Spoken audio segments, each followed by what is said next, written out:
उत्तर प्रदेशमधील अलीगढ गावामध्ये एक विक्रम नावाचा मुलगा राहत होता. त्याच्या घरात त्याचे आई-वडील आणि त्याचे छोटे भाऊ-बहीण होते आणि पूर्ण कुटुंब आनंदाने आपलं जीवन जगत होते. सध्या विक्रम कॉलेजमध्ये जात होता. ज्या कॉलेजमध्ये तो शिकत होता त्या कॉलेजचा तो एक प्रकारचा लीडर होता. त्याचा कॉलेजमध्ये दबदबा होता, त्यामुळे कोणीच विक्रमने सांगितलेली गोष्ट नाकारत नव्हता. विक्रमला आपल्या धर्माबद्दल खूपच आदर होता. जेव्हा तो अगदी व्हिडिओ बघायचा आणि त्या व्हिडिओमध्ये त्याच्या धर्माविरुद्ध कोणती गोष्ट असेल तर तो त्यावर कमेंट्स करत असायचा आणि धर्माबद्दल जनजागृती करत असायचा. अशा प्रकारे विक्रम आपले आयुष्य जगत होता आणि त्याच विचारांनी त्याने आपले माइंड सेट करून ठेवले होते. घरात सुद्धा तो अशाच प्रकारच्या गोष्टी करत असायचा. त्या सगळ्या गोष्टींना पाहून जे विक्रमचे बाबा असतात ते खूपच टेन्शनमध्ये असतात, कारण त्यांचा मुलगा विनाकारण द्वेषाच्या रस्त्यावर चालत होता. त्यामुळे ते आपल्या मुलाला समजावू लागतात, परंतु जो विक्रम असतो तो त्याचं काहीच ऐकून घेतो, पण ते अंमलात आणत नाही. हळूहळू वेळ निघून जात होता. वेळेसोबतच विक्रमचा कॉलेजमधील पहिलं वर्ष पूर्ण होतं. त्यानंतर विक्रम आपल्या आईवडिलांना सांगतो की मला आपल्या नातेवाईकांकडे जायचं आहे. खरंच त्याला आपल्या आत्याकडे जायचं होतं, कारण आत्याच्या मुलाजवळ त्याचे खूप चांगल्या प्रकारचे जुळत होतं. त्यामागचे कारण असे की विक्रमच्या आत्याच्या मुलाचे विचारसुद्धा विक्रमसारखेच होते. म्हणूनच विक्रम आपल्या बाबांना आत्याकडे जाण्याबद्दल सांगतो. पहिले तर त्याचे बाबा नकार देतात, परंतु जेव्हा विक्रम सारखा हट्ट करतो तेव्हा विक्रमचे बाबा त्याला तिकडे जाण्यासाठी परवानगी देतात. मग विक्रम खूप आनंदी होतो. तो आपलं काही सामान पॅक करतो, ज्यामुळे त्याला तिथे काही दिवस राहता येईल आणि आपल्या आत्याच्या मुलासोबत मजा मस्ती करू शकेल. हाच विचार करून विक्रम आपली बाईक घेऊन आत्याकडे जायला निघतो. आत्याचं घर विक्रमच्या घरापासून जवळच 15 किलोमीटरच्या अंतरावर होतं, परंतु जसा तो आत्याच्या घरापासून 5 ते 6 किलोमीटर अंतरावर असतो त्या अचानकच विक्रमच्या बाईकचा अपघात होतो. त्या अपघातात विक्रमची अवस्था खूपच गंभीर झालेली असते. पहिले तर तो अपघात झाला या धक्कानेच बेशुद्ध होतो, परंतु जेव्हा त्याला शुद्ध येते तेव्हा तो स्वतःच्या शरीराला सांभाळू शकत नव्हता. तो स्वतः उठू सुद्धा शकत नव्हता. तो फुटपाथवरच पडून होता आणि तिथेच बाजूला त्याची बाईक पडून होती. त्याची अवस्था खूपच जास्त खराब झाली होती. तो लोकांना आवाज देण्याचा प्रयत्न करत होता, परंतु त्याला जोरात आवाज देता येत नव्हता. लोक तिथून ये जा करत होते, परंतु कोणीही त्याच्याजवळ सुद्धा जात नव्हता. प्रत्येक व्यक्ती त्याला बघून पुढे निघून जात होता. तिथे पडून आता जवळपास त्याला 15 मिनिटे झाली होती, परंतु अजूनपर्यंत कोणीही त्याला उचलण्यासाठी आलं नव्हतं. त्याच्या पायाला दुखापत झाली होती, त्यातून सतत रक्त वाहत होते. जास्त रक्त वाहून गेल्यामुळे आता त्याला वाटू लागलं होतं की आपल्याला नक्कीच काही ना काही होणार आहे. आपल्याला लवकरात लवकर कोणाची तरी मदत मिळाली नाही तर त्याच्यासमोर खूपच चुकीचं होऊ शकत असा विचार विक्रम करू लागला. संध्याकाळची वेळसुद्धा झाली होती आणि त्याला असे वाटले की कोणीही त्याला मदत करणार नाही आणि तो तिथेच पडून राहील. तेवढ्यातच अचानक एक मुस्लिम व्यक्ती आपली आल्टो कार घेऊन तिथेच येऊन थांबतो जिथे विक्रमचा अपघात झाला होता. आणि जसं तो विक्रमला अशा अवस्थेत पडलेला पाहतो तर लगेचच तो धावत विक्रमजवळ जातो आणि त्याला आधार देऊन उचलतो. विक्रम जसा त्या माणसाचा चेहरा बघतो तेव्हा तो खूपच हैराण होऊन जातो आणि विचार करू लागतो की हा माझी मदत का करत आहे.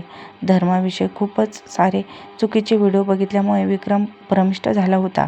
त्यामुळे हे माहीत नव्हतं की व्हिडिओत दाखवणाऱ्या गोष्टींना सोडून समाजामध्ये माणुसकीसुद्धा आहे, जिच्यासमोर हे सगळं गौण आहे आणि माणुसकीच सगळ्यात मोठा धर्म आहे. त्यामुळे विक्रम त्या मुस्लिम व्यक्तीकडे पाहत राहतो. तेवढ्यातच जो मुस्लिम व्यक्ती असतो तो विक्रमच्या पायाकडे बघतो आणि पटकन जाऊन आपल्या गाडीतून एक कपडा आणून त्याच्या पायाला बांधतो, जिथून सतत रक्त वाहत होतं. आणि तो विक्रमला विचारतो की तू ठीक तर आहेस ना, तुला काही त्रास तर होत नाही ना. त्या विक्रमला काही बोलता येत नव्हतं, त्यामुळे तो व्यक्ती विक्रमला आधार देत हळूहळू गाडीजवळ घेऊन जातो. विक्रमची अवस्था आता खूपच गंभीर झाली होती. त्याची पायातून सतत रक्त वाहत होते. तरीसुद्धा त्या व्यक्तीने त्याला आपल्या गाडीमध्ये बसवलं आणि हा सुद्धा विचार केला नाही की आपली गाडी खराब होईल.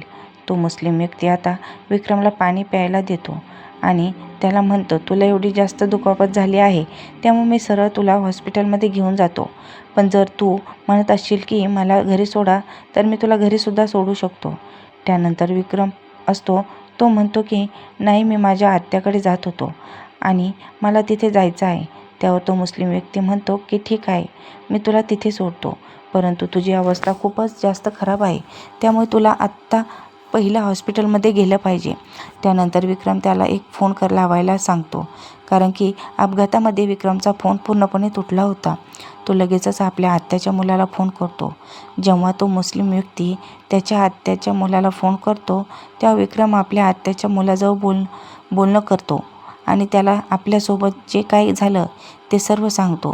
तेव्हा विक्रमच्या आत्याचा मुलगा त्याला सांगतो की तू सरळच हॉस्पिटलमध्ये जा आणि म्हणतो की तिथून जवळच पाटील हॉस्पिटल आहे, तिथे जा, थोड्याच वेळात मी सुद्धा तिथे येतो. आता विक्रमला त्या जागेबद्दल किंवा त्या हॉस्पिटलबद्दल काही माहीत नसतं. तेव्हा त्या मुस्लिम व्यक्तीजवळ तो आपल्या आत्याच्या मुलाचं बोलणं करून देतो.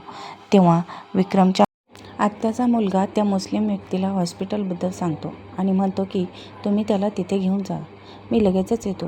विक्रमने आपल्या घरी फोन करून सांगितलं नाही, त्यांनी फक्त आपल्या आत्याच्या मुलाला सांगितलं होतं. आता जो मुस्लिम व्यक्ती असतो तो सर्वात पहिले विक्रमची बाईक उचलतो आणि बाजूला असणाऱ्या एका दुकानासमोर जाऊन लावतो, कारण की तो दुकानदार मुस्लिम व्यक्तीच्या ओळखीचा असतो. त्यामुळे तो दुकानदाराला सांगतो की ही गाडी इथेच राहू द्या, या मुलाचा अपघात झाला आहे आणि ही बाईक त्याचीच आहे, जेव्हा तो परत येईल तेव्हा त्याला ही बाईक द्या. विक्रमला घेऊन आता तो मुस्लिम व्यक्ती सरळ त्याच हॉस्पिटलमध्ये घेऊन जातो, ज्या हॉस्पिटलबद्दल विक्रमच्या आत्याच्या मुलाने सांगितलं होतं. तिथे गेल्यानंतर विक्रमला ॲडमिट केलं जातं. डॉक्टर त्याच्यावर उपचार करू लागतात आणि सोबतच त्याच्या काही टेस्टसुद्धा केल्या जातात. थोड्या वेळातच तिथे त्याच्या आत्याचा मुलगा येतो. त्यानंतर जो मुस्लिम व्यक्ती असतो तो विक्रमच्या आत्याच्या मुलावर जबाबदारी टाकून तिथून निघून जातो. आता मुस्लिम व्यक्ती तर तिथून निघून गेला होता, पण तो विक्रमच्या डोक्यात मात्र अजूनपर्यंत त्याच मुस्लिम व्यक्तीचा चेहरा फिरत होता आणि तो विचार करत होता की तो किती चांगला माणूस आहे. मी जिथे अपघात होऊन पडलो होतो त्या रस्त्यावर किती लोक ये जा करत होते, परंतु कोणीही माझी मदत करण्यासाठी आलं नाही. खरंच देव भलं करो त्या व्यक्तीचं, ज्याने येऊन लगेचच माझी मदत केली. थोड्याच वेळात विक्रमच्या टेस्टचे रिपोर्ट येतात आणि डॉक्टर सांगतात की टेन्शन घेण्यासारखं काही नाही, सर्व काही नॉर्मल आहे. 2-3 दिवसाची औषधं लिहून दिली आणि म्हणाले की काही दिवस आराम केलात तर तुम्ही लवकरच बरे व्हाल. विक्रम आपल्या आत्याच्या मुलाला म्हणतो की तू माझ्या घरी अजिबात सांगू नकोस की माझा अपघात झाला आहे, नाहीतर माझे बाबा खूप घाबरतील. 2-3 दिवस औषध पाणी चालूच ठेवते.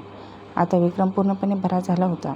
आत्याकडे राहत असताना तो सारखा त्याच व्यक्तीबद्दल विचार करत असायचा, ज्याने त्याचे प्राण वाचवले. त्यानंतर एक दिवशी तो आपल्या आत्याच्या मुलाजवळ या गोष्टीबद्दल चर्चा करतो. त्याला सांगतो की अरे, माणुसकी खूप मोठा धर्म आहे, त्या व्यक्तीने माझी मदत केली, नाहीतर मी आता या जगात नसतो. त्यानंतर त्याच्या आत्याचा मुलगा म्हणतो, हो विक्रम, तू बरोबर बोलत आहेस. जर त्याने तुझी वेळीच मदत केली नसती तर माहीत नाही तुझ्यासोबत काय झालं असतं. तेव्हा विक्रम आपल्या आत्याच्या मुलाला विचारतो की मला एक गोष्ट सांग, तुला माहीत आहे का की तो माणूस कुठे राहतो. तेव्हा विक्रमच्या आत्याचा मुलगा त्याला म्हणतो की नाही भावा, मला नाही माहीत. खरं तर मला त्याचं नावसुद्धा माहीत नाही. जेव्हा मी हॉस्पिटलमध्ये पोचलो तेव्हा मला तुला बघण्याची घाई होती आणि त्याचवेळी तो मला सांगून गेला की ठीक आहे, आता तू आलाच आहेस तर मी इथून जातो, कारण मला थोडं काम आहे. विक्रम आता खूप जास्त परेशान होतो, कारण की त्याला त्या व्यक्तीला भेटून त्याचे आभार मानायचे असते, पण त्या व्यक्तीचे नाव पत्ता माहीतच नव्हते. परंतु तेवढ्यातच विक्रमला आठवते की जिथे त्याने आपली बाईक उभी केली होती तो माणूस त्याच्या ओळखीचा होता. म्हणूनच त्याने त्या दुकानदाराला जवळ आपली बाईक उभी करून ठेवली होती. ही गोष्ट आठवल्याबरोबर विक्रम आपल्या आत्याच्या मुलाबरोबर सरळ त्या पंक्चरवाल्याकडे जातो. तिथे त्या मुस्लिम व्यक्तीने विक्रमची बाईक उभी केली होती. तिथे पोचल्यानंतर विक्रम त्या दुकानदाराला विचारतो की त्या दिवशी त्या मुस्लिम काकांनी इथे बाईक उभी केली होती ते कुठे राहतात, ते राहत असलेल्या जागेची तुम्हाला पत्ता माहीत आहे का. तेव्हा तो दुकानदार म्हणतो की तो खूप चांगला माणूस आहे आणि तो जवळच्या गावात राहतो. तेव्हा विक्रम त्या पंक्चरवाल्या दुकानदाराकडून त्या मुस्लिम व्यक्तीचा पत्ता घेतो आणि त्याला त्याच्या घरी भेटण्यासाठी जातो. विक्रमला त्या व्यक्तीला भेटून त्याचे आभार मानायचे होते. त्या दुकानदाराकडून पत्ता मिळाल्यानंतर विक्रम आपल्या आत्याच्या मुलाला घेऊन सरळ त्या पत्त्यावर पोहोचतो. तिथे पोचल्यानंतर विक्रम जेव्हा त्या माणसाचे घर पाहतो तेव्हा तो खूप हैराण होतो, कारण त्याने खूपच नवीन पद्धतीने अतिशय सुंदर घर बनवले होते. विक्रमने दारावरची बेल वाजवली तेव्हा आतमधून त्या व्यक्तीचा मुलगा बाहेर येतो आणि विचारतो, तुम्ही कोण आहात, कुठून आला आहात आणि तुम्हाला कोणाला भेटायचे आहे? तेव्हा तो विक्रम म्हणतो, त्याला त्या दुकानदाराकडून त्या मुस्लिम व्यक्तीचे नावसुद्धा समजले होते, म्हणून तो म्हणतो, मला जुबेर काकांना भेटायचे आहे. तेव्हा जुबेर खानचा मुलगा असतो. तो विक्रमला म्हणतो की बाबा काही कामानिमित्त थोड्या वेळासाठी बाहेर गेले आहेत. त्याचे काम झाले की थोड्याच वेळात घरी येतील परत. तुम्ही आतमध्ये या आणि बसा. जेव्हा बाबा येतील तेव्हा तुम्ही त्यांना भेटा. विक्रम आणि त्याच्या आत्याचा मुलगा जुबेर खानचा मुलगा हॉलमध्ये बसतो आणि त्याच्या चहा पाण्याची व्यवस्था करतो. विक्रम त्या सर्व गोष्टी पाहून खूपच हैराण होतो. ते दोघेही तिथे बसून चहा नाश्ता करतात. मग थोड्याच वेळात जुबेर खान घरी येतात. जुबेर खान जेव्हा विक्रमला आपल्या घरामध्ये बसलेला पाहतात तेव्हा जुबेर खान लगेचच विक्रमजवळ जाऊन त्याच्या तब्येतीची चौकशी करतात. जेव्हा विक्रम लगेचच उठून उभा राहतो आणि जुबेर खानला वाकून नमस्कार करू लागतो तेव्हा जुबेर खान त्याला म्हणतात की अरे बाळा, आमच्या इथे असं केले जात नाही. परंतु विक्रम म्हणतो, तुमच्या इथे काय केले जाते किंवा काय नाही ते मला माहीत नाही, परंतु आमच्या इथे मोठ्यांचा आदर अशाच प्रकारे केला जातो. जेव्हा विक्रम जुबेर खानच्या पायाला स्पर्श करून नमस्कार करू लागतो त्यावेळी मात्र जुबेर खान काही न बोलता त्याला आशीर्वाद देऊ लागले. त्यानंतर दोघे एकमेकांबरोबर गप्पा करत होते. पण गप्पा करत असताना विक्रम जुबेर खानला विचारतो, काका तुम्ही माझी मदत का केलीस? तुम्ही तर इतर लोकांप्रमाणे फक्त बघत राहू शकला असतात ना, नाहीतर इतर लोकांप्रमाणे तुम्हीसुद्धा मला पाहून पुढे निघून जाऊ शकला असतात. तेव्हा जुबेर खान म्हणतात, बाळा, आता माझी वय झाली आहे. माणसाच्या कठीण परिस्थितीमध्ये त्याला मदत करणे गरजेचे आहे. माणसाची कठीण परिस्थिती आल्यावर त्याची काय अवस्था होते याची मला चांगलीच जाणीव आहे, म्हणूनच मी तुझी मदत केली होती. तेव्हा विक्रम म्हणतो की काका तुमचे खूप खूप आभार आणि मी तुम्हाला आयुष्यात कधीही विसरणार नाही, पण तुम्हाला आमच्या घरी यावे लागेल. विक्रम जुबेर खानचा नंबर घेतो आणि स्वतःचा नंबर जुबेर खानला देतो आणि त्यानंतर विक्रम आणि जुबेर खानचे अधूनमधून फोनवर बोलणे चालू होते. विक्रम जुबेर खानला नेहमी म्हणत असतो की काका तुमचे कधी इकडे येणे होईल तर नक्की आमच्या घरी या. काही दिवसांनी जुबेर खानची विक्रमच्या घराकडे येणे होते. तेव्हा विक्रम जुबेर खानचे खूपच चांगल्या प्रकारचे स्वागत करतो. जेव्हा विक्रमच्या घरातील लोक जुबेर खानला घरामध्ये येताना पाहतात आणि ते विक्रमला पाहतात की विक्रम कशाप्रकारे त्यांचे स्वागत करत आहे, त्यांना मान सन्मान देत आहे, तेव्हा विक्रमचे बाबा खूपच हैराण होऊन जातात. ते विचार करू लागतात की माझ्या मुलाच्या वागण्यामध्ये एवढा बदल कसा झाला. त्यानंतर जुबेर खान जेव्हा विक्रमच्या घरामधून निघून जातात तेव्हा विक्रमचे बाबा विक्रमला विचारतात की बाळा, हे सर्व काय होते आणि तो व्यक्ती कोण होता?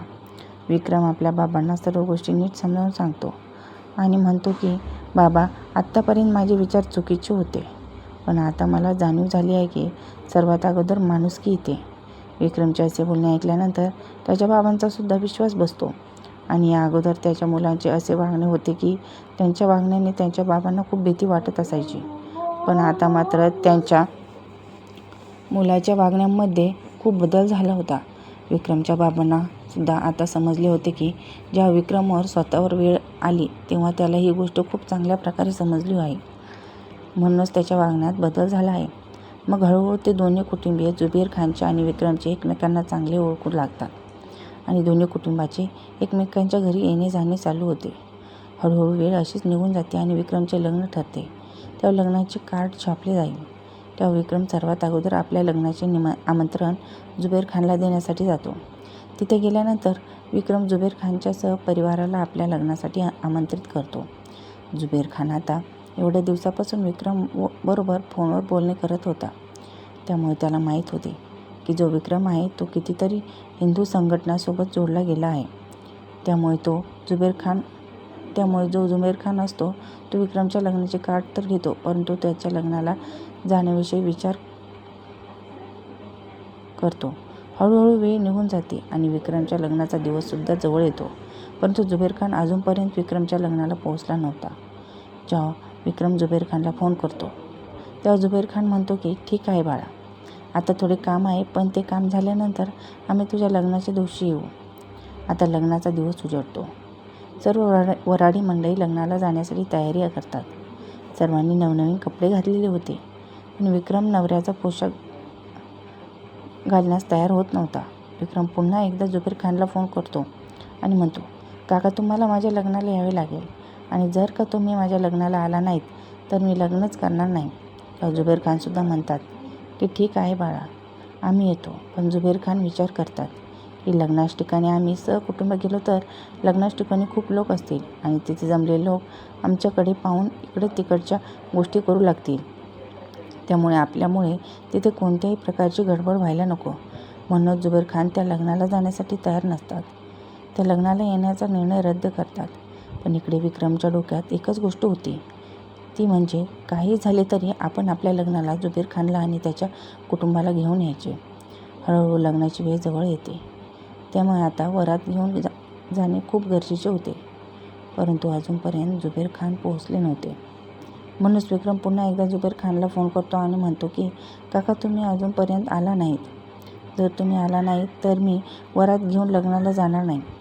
आता मात्र जुबेर खान विक्रमला नकार देत म्हणतो, अरे बाळा, माझे खूप महत्त्वाचे काम आहे. ते काम मी टाळू शकत नाही. तू तुझे लग्न करून घे. जेव्हा तुझे लग्न होईल तेव्हा माझ्या पूर्ण कुटुंबासह तुझ्या घरी येईन.